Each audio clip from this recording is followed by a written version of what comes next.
Hey, it's Rachel Abbott, and welcome back to Tech and Science Daily. If you're new here, make sure to give us a rating and a follow. World leaders, tech executives, and academics are in Paris today for the AI Action Summit. As artificial intelligence increasingly becomes a key geopolitical issue, the conference will see 2 days of discussion on the progress and potential of the technology. Well, there have been a number of developments recently in the AI world, which has everyone very focused on what's happening in Paris this week. We've had a change in administration in the US, and President Trump has very openly said he is going to engage in all-out trade wars with historic US allies. Included in that is restricting access to key technology like artificial intelligence. That's David Shrier, Professor of Practice, AI and Innovation from Imperial College London. What's been less reported, although it was reported somewhat, is that the last act of the Biden administration was to restrict access to AI technology in sort of large part to only 18 countries and to leave the other 170-ish so countries either scrapping for little bits and bobs or completely left out entirely. And so there's been a realignment in U.S. policy away from more open and globalist and towards more protectionist. And as a consequence, a lot of other countries are responding in various ways. President Macron is expected to use the summit to champion France and Europe as a potential world leader on the technology.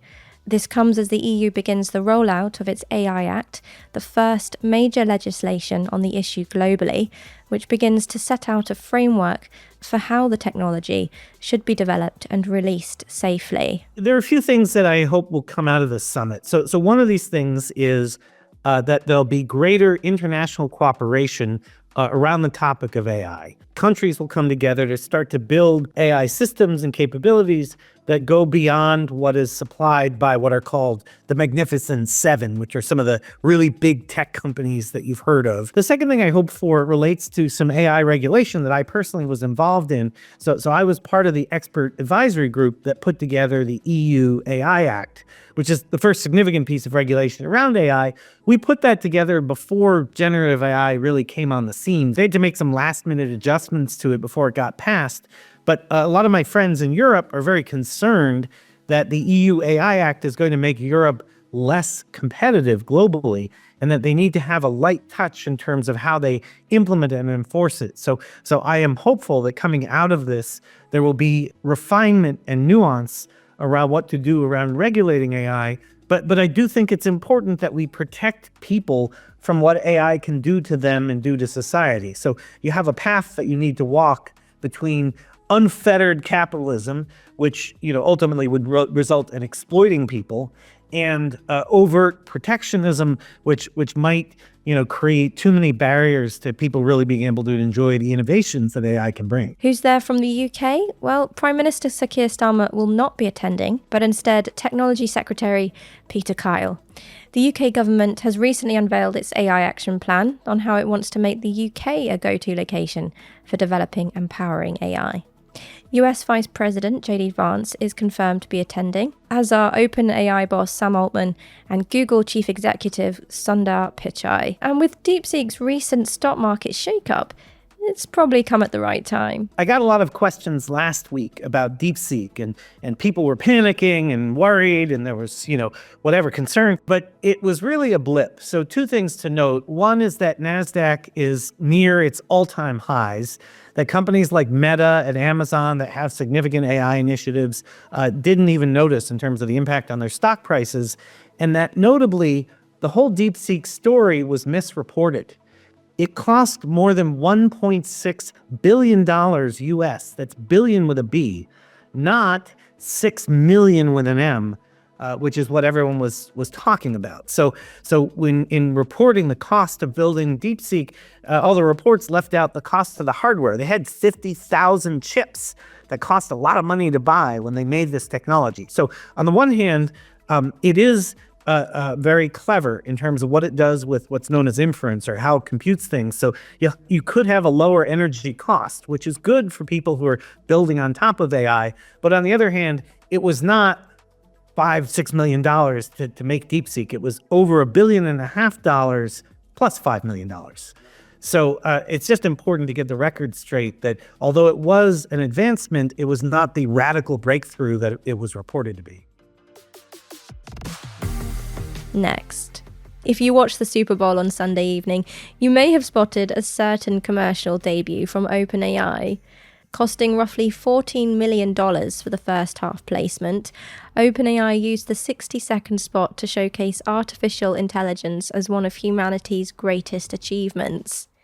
The advert focused on AI's practical applications, swerving well away from AGI or superintelligence, with the firm's CMO Kate Rauch telling The Verge that they wanted the message to feel relevant to those watching the Super Bowl who have no familiarity with AI. The final product aired to roughly 130 million people and was made entirely by human creativity, with the brand's Sora technology only being used to help in conception with ideas.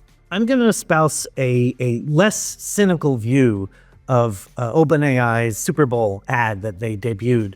And I'm going to say that it highlights what several of us believe in the AI community represent the hope and the potential for this technology, which is that AI and people working together can do things that AI can't do by itself and people can't do by itself. So it's something that we call hybrid intelligence. And so the future of this human plus AI intelligence is really where we'd like to see things go.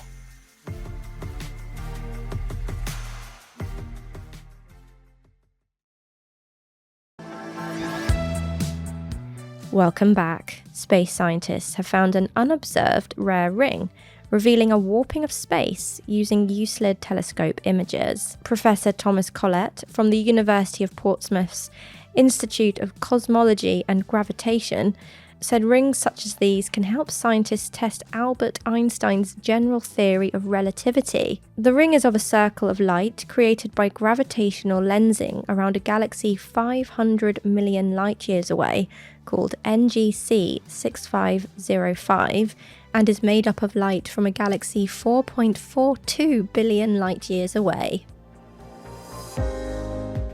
Next. A monkey has been blamed for a nationwide power cut in Sri Lanka on Sunday, hitting some 22 million people.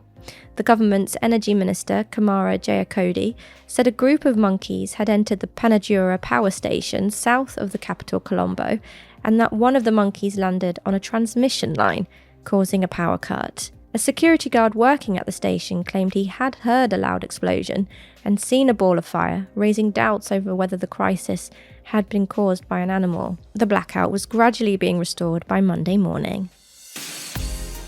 And finally, if you're eating, you may wish to pause. A Bryan Adams concert was cancelled in Australia on Sunday after a large fatberg caused a public health scare.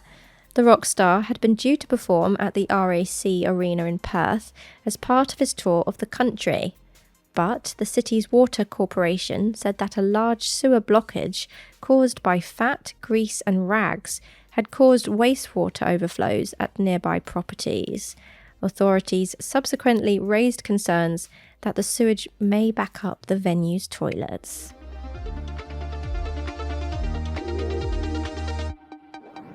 And that's Tech and Science Daily. Come back at 4 p.m. for the Standard podcast. For all the latest news, head to standard.co.uk.